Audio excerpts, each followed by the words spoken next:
Hi Erik. Hi. Can you give us an update on the injury situation first, particularly Rasmus Højlund and your goalkeeper Andre Onana? Andre is okay. He stepped in training today. He's good. Rasmus still, I think it's a close finish. He's training. He's down, or he's outside. He's making very good steps, and we have to wait till tomorrow. Then we will make a final decision. In terms of other injuries, is there any timescale yet on Luke Shaw's injury and when he might be back? Luke Shaw will be available for Sunday. He will be in the squad. That's excellent news. In terms of the fixture itself, your form in the Premier League at least is the best in the country right now. So perhaps some of the headlines are not quite what they seem. In terms of the form in the Premier League, do you feel you have turned the corner in recent games? Definitely, we have seen a turning point. We have seen that how we deal with certain situations that we built on a certain foundation, and now we have to build on. And we go in a massive month, and we are really looking forward with confidence because, as you say, in the Premier League, everyone is winning from everyone, and there are no easy games for no one. So every team will drop points, but the last 5 games we won 4, and that gives us confidence to go in the next games. How difficult do you think it's going to be at Everton on Sunday? They've lost their 10 points. Their supporters are very angry. You're banned from the technical area. How difficult is it going to be to manage that game? But it's always about us, and I can see the opposition, and I can see they are mad. But then finally, it's about us. So if they are mad and that's their fuel, we have to match those standards. And when we match the standards, we have a very good chance to win the game. You then have to go to Galatasaray. You then have to go to Newcastle. Tests of temperament and maybe mental strength as well as the physical side. How difficult is it to coach your players and get them prepared mentally as well as physically? Yeah. We started early today with that, and then we go in a week, very condensed. We play 3 games in 6 days, and as a group, as a squad, we have to deal with that. What do you mean by dealing with it and preparing for it? Do you speak to them about it? Of course, and we have a plan, a strategy for it, and we made the players aware, and they have to take responsibility in it. But especially, it's about cooperation. Damien. How significant is Luke Shaw's return, Erik, in terms of leadership on the pitch and the balance of the team?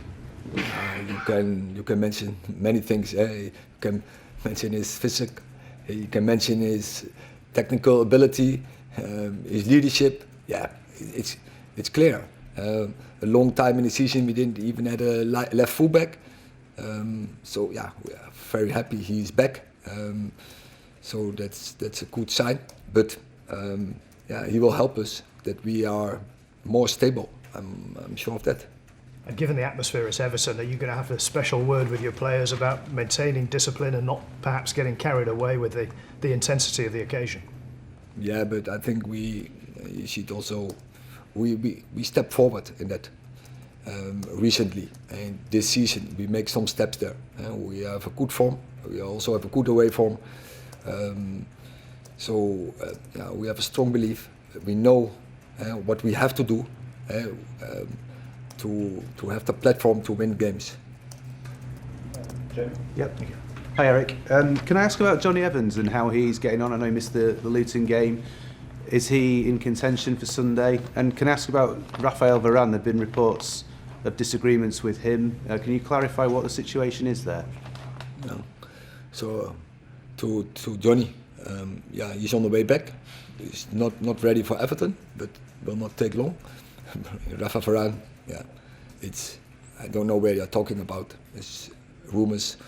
It's a very important player, but there's internal competition, and that should be in a top club as we are. There is internal competition, and when you have to decide on 2 players who do brilliant, Raphaël Varane and Harry Maguire, you have also that you have to make a choice for that position. Thank you. I think it's 13 goals in 12 league games. Is there an acceptance now that you may need to get in a new goal scorer in January, strengthen the attack? I'm confident we will get a point. Our players are able to score goals, and they showed it already. Ressi scored last season 30 goals. Rasmus Højlund scored 5 goals in Champions League. This is massive.